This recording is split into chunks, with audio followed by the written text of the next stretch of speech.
శిశువై పుట్టి బానిసై పెరిగి దాసియై సేవకు నిలయమై ఆగని యంత్రమై నిజములు నిద్రలు ఇల్లే కళ్ళుగా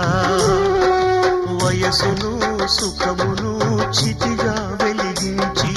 బ్రతుకే హారతిచ్చిన దేవత సెలవిమ్మని అడిగితే